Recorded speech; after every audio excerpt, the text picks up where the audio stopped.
One of the world's greatest screen legends, photographer Eve Arnold recalls 10 years with Marilyn Monroe.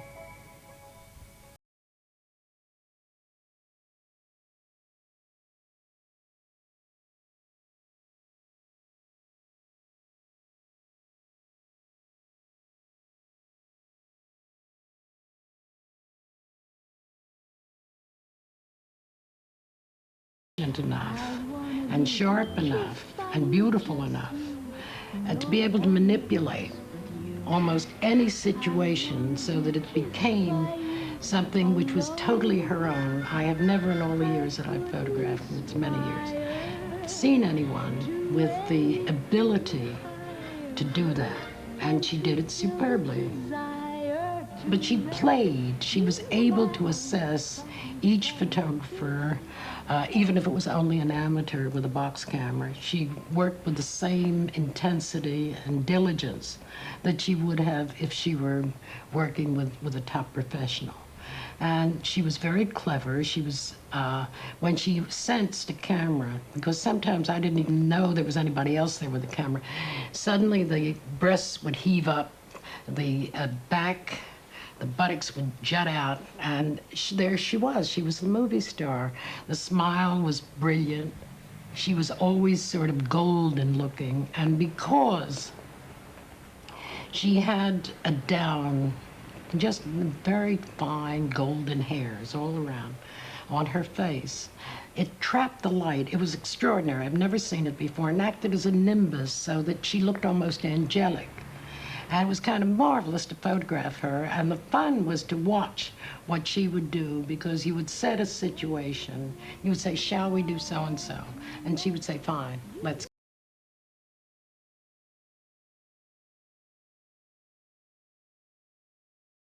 go. Arnold took photographs of Marilyn Monroe in the 50s and early 60s, when still photographs were essential to any ambitious starlet. Marilyn knew exactly what fed the camera, and always managed to take control of a photographic session. It was her favorite medium, and she had worked hard at creating an image of herself which she knew the camera would capture. By the time they met, Marilyn had already appeared on the cover of Life magazine. They became friends, and to fulfill a promise to Marilyn, Eve has now published an appreciation of the work they did together, going back to the original contact sheets and color prints.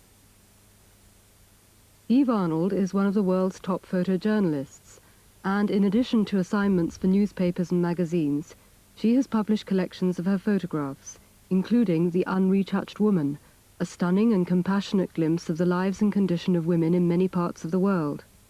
She spent 5 months in China, and the results were a compelling document of its people and moods. She was an early member of Magnum, the renowned photographic agency, and it was at the beginning of her career that Marilyn asked to meet her. What happened was Marilyn had seen a set of pictures I'd done for Esquire on Marlene Dietrich. And you must remember that in the 50s, this was, I think, 1952. And in those days, practically everything was front-lit, retouched, very carefully organized. And I didn't know about any of that. And I was a documentary photographer. And I had done this series on Marlene Dietrich, singing the songs that she had made famous during the war, Lily Marlene and Mrs. Otis Regrets and all of those. I simply took her as she was. There was no posing, no setup, no lighting, no tripod, just me and Marlene singing. And there we were working on this, and we were both at a party for John Huston, given at 21 in New York. And Sam Shaw, the mutual friend, brought her over and introduced us, and she looked at me and she said, if you did that well with Marlene, can you imagine what you can do with me? Which I thought was quite wonderful, because she had a naive quality, but she also had a great sense of showmanship and self-promotion. And she could see herself, I was sure, in what she was going to look like in Esquire. So I said that I would ask my editors and we would talk about it. And I can't remember anymore why it took so long, but it must have taken 6 months or so. when I had looked for a place in which to photograph her, I had found both the playground and what looked like a dramatic Chinese landscape with bamboo and grasses, what looked like elephant grasses, and I figured it would look like anywhere. And then she had put on a leopard skin bathing suit, so she really looked like an animal going through the forest, and I thought that would be marvelous. However, when we got there, to my chagrin, I found that it had rained the night before, and the place was muddy and wet and sludgy and black. And she was wonderful. She lay in it, she stood in it, she romped in it. She was just a delight. And her hands were just covered in mud, and her knees and her legs. And when we got through, she was laughing and I was laughing. And this is part of the thing that kept coming back when I decided to do the book. After I did the session in the bulrushes and the playground, I went to see her to show her the stuff. Now, I was so inexperienced that I didn't know that unless the arrangement has been made beforehand, you do not go and show your subject what you've done. And I imagine it's done for several reasons, in case they don't like it, or in case they decide that they want to be the editor and whatever. But, you know, you feel that your right as a photographer might have been challenged. At any rate, because I didn't know, and I would have gone anyhow, because I liked her and I wanted her to be happy with me, I went to see her, and we had a rather strange session. She was staying at the Waldorf. She was on suspension from 20th Century Fox, still trying to work out her own company. And when I arrived at her door, she had on a diaphanous black negligee, nothing underneath, a hairbrush in her hand. And she said, if you can wait until I'm interviewed, there's a lady coming from, I've forgotten the magazine, somewhere, Middle European magazine. Then we'll look at the pictures afterward. And I said, fine. So I came in, I sat down, and pretty soon there was a knock at the door, and the lady came in, and the lady sat down on a chair, put her bag on a low table, reached over to get the pencil and the pad out, and Marilyn, meanwhile, said, do you mind if I brush my hair? No, said the lady, of course not. But when she looked up, Marilyn was brushing her pubic hair. And that was the kind of joke, that was a little over the top, but there was always something that she would have thought of to intrigue and to amuse. That poor lady was so shocked. She took off instantly. She didn't wait. She asked a few questions and then left. And then Marilyn and I looked at everything, and she loved it. One or two things she wanted destroyed, I told her to cut them up, and it was all color. And she did, and I left. And then I didn't hear any more. Months went by. And then one day, one night, about 4 o'clock in the morning, I guess it was, I got a call from her saying that she was going to Beaumont, Illinois, which was about 1,500 miles from New York. And would I join her at 10 o'clock the next morning and go to Beaumont with her? I could have an exclusive story because it'd be only she and her hairdresser. And I said, what are you going to be doing? She said, I'm going to bring art to the masses, which seemed like a strange thing. And what she said was that there was going to be an art show in Beaumont, and she was going out to open the art show. And she'd gone along, and it was a horrendous day, because in those days we flew first to Chicago, then waited 2 hours for another plane, then we flew to Champaign, Illinois, then the governor's escort with a car and some outriders on motorbikes picked us up, and they piped us into Beaumont, which was another 80 miles away. And she had forgotten to bring, she had a kidney condition, she'd forgotten to bring her pills, and so her ankles swelled. But she was very game, she was really terrific, and she lay down and she rested and she ate grapes, and there was a clamor around the place. You couldn't believe people were knocking on the windows in the house where she was. And then after a couple of hours, the celebration started. She made a speech about our late beloved president, and she was supposed to be talking about Lincoln. It sounded like Eisenhower when she got through, who was president at the time. She was wonderful. It was in Chicago when we had that heavy layover, which took hours. And she went into the ladies' room. And you know, as another woman, I just followed after. I didn't intend to shoot, but she looked so wonderful with her skirts hiked up and those little fat chubby legs, which nobody thought of as being that way, hanging out below. Because I always thought of her as kind of slender. And what she had, which was wonderful, was a capacity to think tall, because she was small. And so you would look at her, and some days it would just break your heart because she looked a little dumpy. And then you would photograph her, and she would photograph 10 pounds lighter, which is against every rule in the book. She would be able to bring herself up and sort of stretch so you had a sense of length, which wasn't there. It was all so different from what you would expect. You know, you would see it and you could see the transformation before your eyes while you were filming, and that was kind of marvelous. You see, she had built a character, and she felt secure with the character. So she stayed with it. And somewhere along the line, it seems to me that as long as she believed that she was Marilyn Monroe and a movie star, and she wasn't yet, that was fine. She could cope with that. She could deal with it. She loved it. When the fantasy became the reality, it was no longer tenable for her. She found that she then was fragmented. Everybody wanted something from her, but it was always the public to whom she played.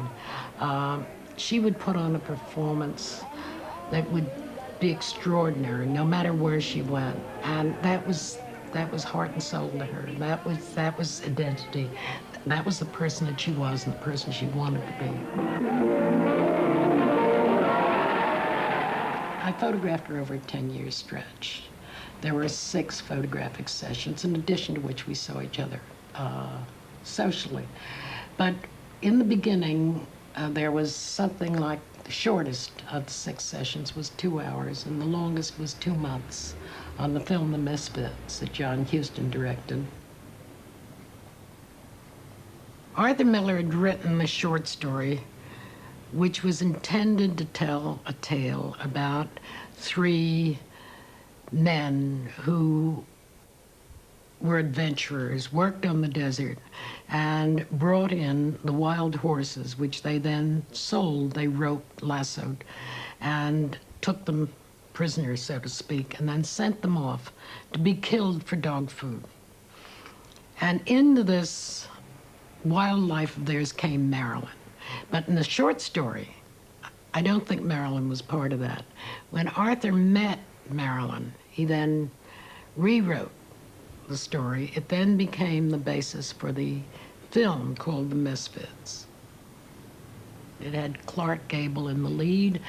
It had Marilyn as the female lead. It had Montgomery Clift, Eli Wallach.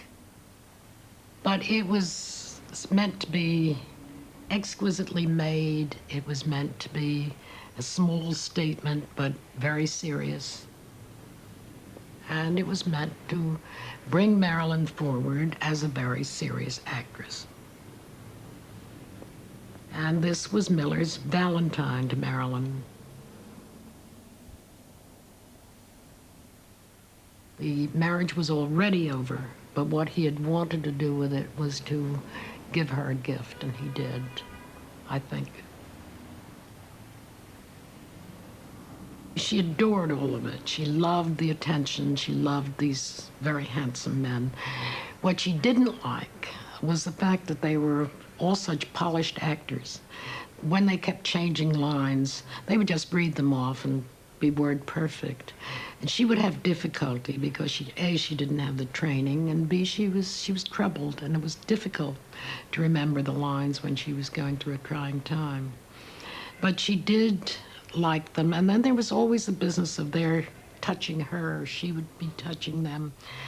And when you think back over it, it seems like a cry for help. Actually, what it was, I think, is just a need for human physical contact.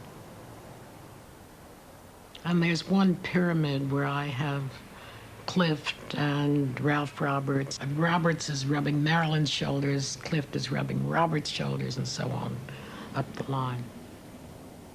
The idea was that a film company did not want Marilyn to be troubled by hundreds of photographers, because there would have been over that 4 or 5 month stretch they made the film. So in order to make her life easier, it was agreed that Magnum would come out 2 by 2, like in the Ark, 2 people every 2 weeks, and we would photograph, and in that way prevent all this madness that would go on, and kind of repetitive thing of taking the same pictures by many photographers. So in the end, she got very tired of the whole thing, and she asked, I went out for 2 weeks, and she asked if I could stay on, and I stayed for 8 weeks with her, and we photographed. And in the end, there were hundreds and hundreds and hundreds of sheets of contact material, and it was hopeless, because during the time of the filming, she was supposed to make sure that everything was checked out and edited, and what she didn't want was refused, and what she did want was used. It was all set up. And in the end, it got hopeless, because the making of the film was fraught with problems. She was ill at the time. She was disturbed. She had twice taken an overdose of sleeping tablets, I'm sure by accident, because her big enemy was that she couldn't sleep. And so nights she would take 2 pills and then 2 more pills, and then forgetting, she'd wake up and wouldn't remember. She'd be muzzy, and in the morning she could hardly find her way around. So it was so tough for her that I guess it was simpler for her just to have me, and there was Ernst Haas, who was mad about the wild horses in the film. So he was with the horses, I was with the actors most of the time. When we were checking out the contact sheets and picking the pictures that would be used, we would sit daily in her flat on 57th Street. It went on for a week.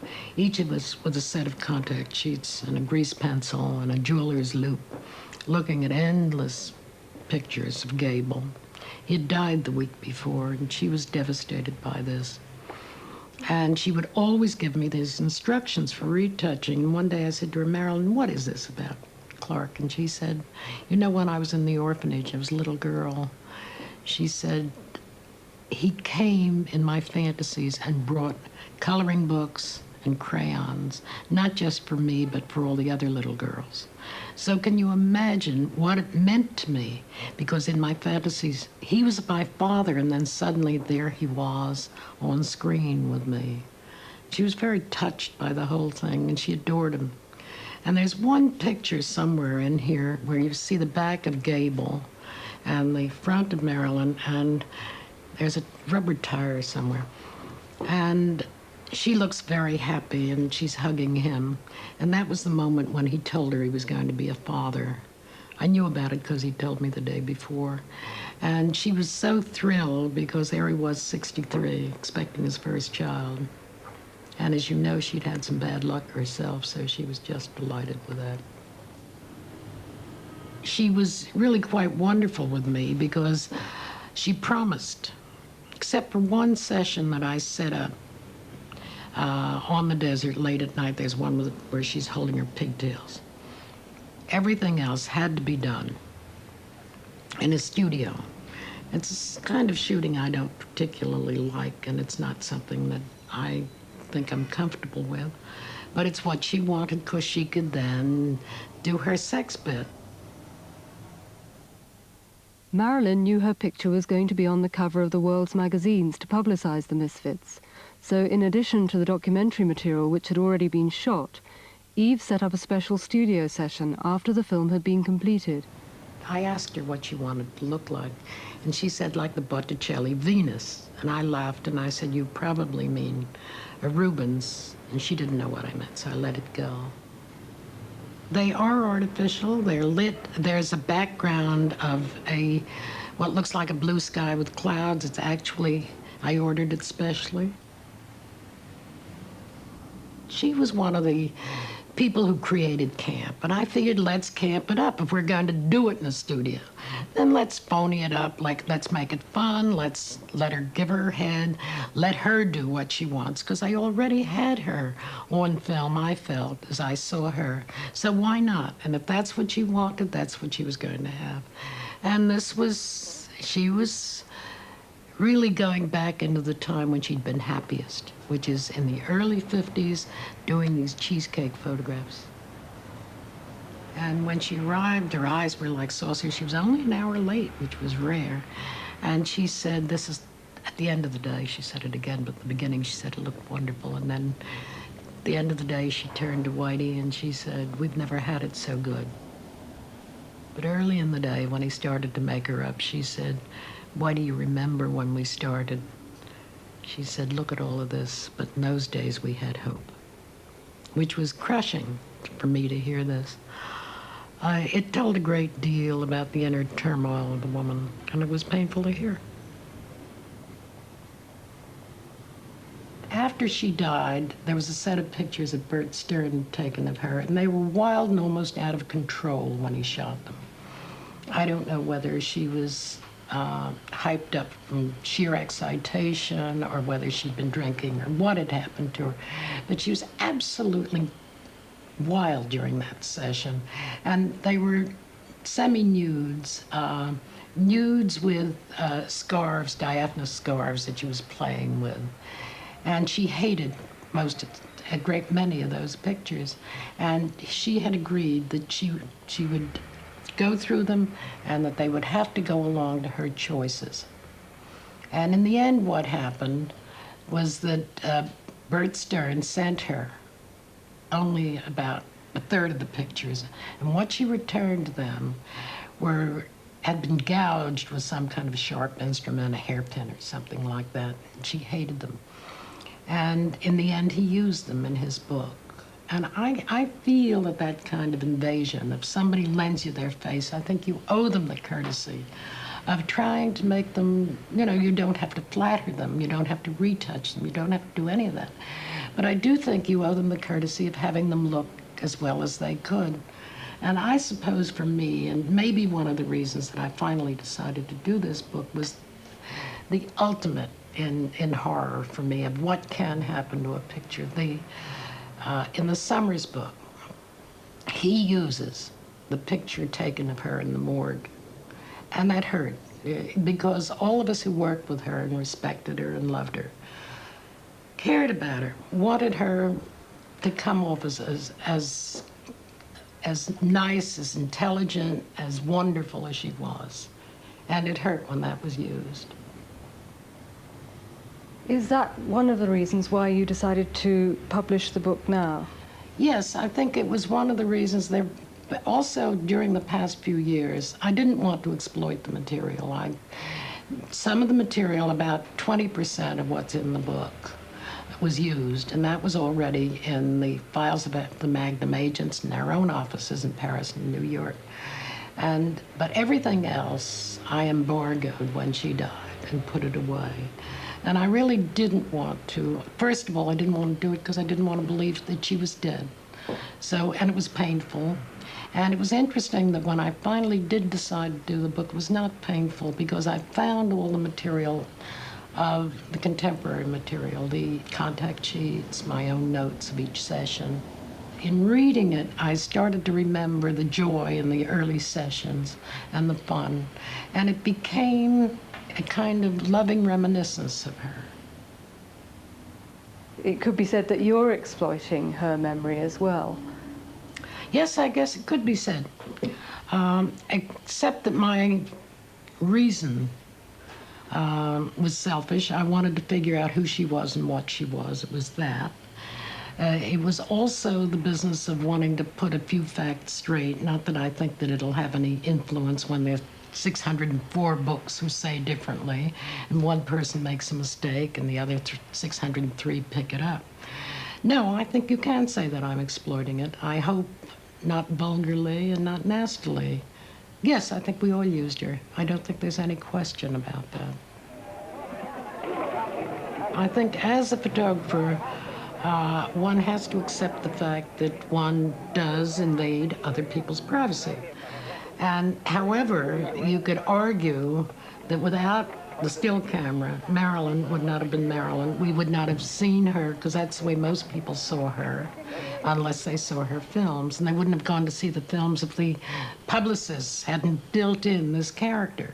So it's a circular thing. I don't quite know how to explain it, beyond the fact that we all used each other. She used me to help her to get where she was going, me and hundreds of others. You know, I was not unique in that. Unique only in the fact that she trusted me. You see, the thing that was interesting is that she would be late, she would be difficult, as she was with that press conference with Laurence Olivier, when she kept him and Terence Rattigan sitting out in a little sofa. Pictures of these two men sitting, gritting their teeth in an anteroom at the Waldorf while she was getting ready. And she had asked me to come up and see her before she started, and she was already an hour late.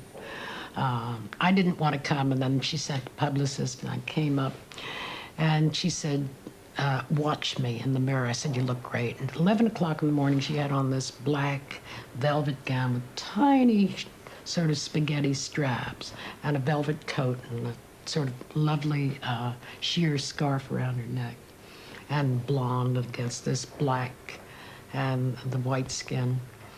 And finally she came down, and they posed on a balcony at the Waldorf, and then they walked down, and she was caught in this great crowd, and then they sat down at a table. And Olivier picked up the microphone, this big hand mic, and he started talking into it and answering questions, for making the announcement that they were going to be doing The Prince and the Showgirl in England. And the next thing was that he would answer questions. It was all very serious and pontificating. And then suddenly, Marilyn leaned back, pushed her coat back, leaned forward, and broke one of the straps, and the whole place went mad. And safety pins were handed, and laughter was heard, and she had the microphone. It was her show. But that was, I'm sure, was premeditated. Afterwards, she was very angry when people asked her if she'd planned it. I think she did. The last time that I photographed Marilyn, she had called from the hospital early on when I had met her, when we'd gone to Bement, Illinois. She had had an illness, a kidney ailment, which doctors describe as an ailment of women who are fair, fat, flatulent, and 40. And she was precocious because she was 28 when she got it. And then in her 30s, she was operated on. And she called me from the hospital and said that there was a woman's magazine, I think it was called Good Housekeeping, that wanted to do a story on Mrs. John Kennedy's hairdresser, who was called Kenneth. And the article was called Mrs. Kennedy's Kenneth. But since he was also Marilyn's hairdresser, would I come and photograph Marilyn? And she looked wonderful. She'd just gotten out of the hospital. She'd slimmed down. Kenneth had done a kind of wonderful sweeping hairdo for her. And it was just laughter and pleasant. And I photographed her. And that was the last time. And I only used about a half a roll of film because it was all there. There was no point in going on. And she was tired and just come from the hospital. That was the last time I photographed her, but there was a time when she called after that. I was living in London at the time, and I'd just gone back to New York, and I was at home in the country. And she called, and she said she was going to sing Happy Birthday to the president. John Kennedy was then president. And I had just come in. I was exhausted. And I knew what it would be. It would be me dancing attendance and coming in first, and she would come in with lots of other people. And I was tired, and I thought there was nothing I could add to everything I'd done. And I said, Marilyn, I think not. And I've always regretted it, because I think it might have been nice to have seen her that once when she sang in that breathy voice of hers. But that was it.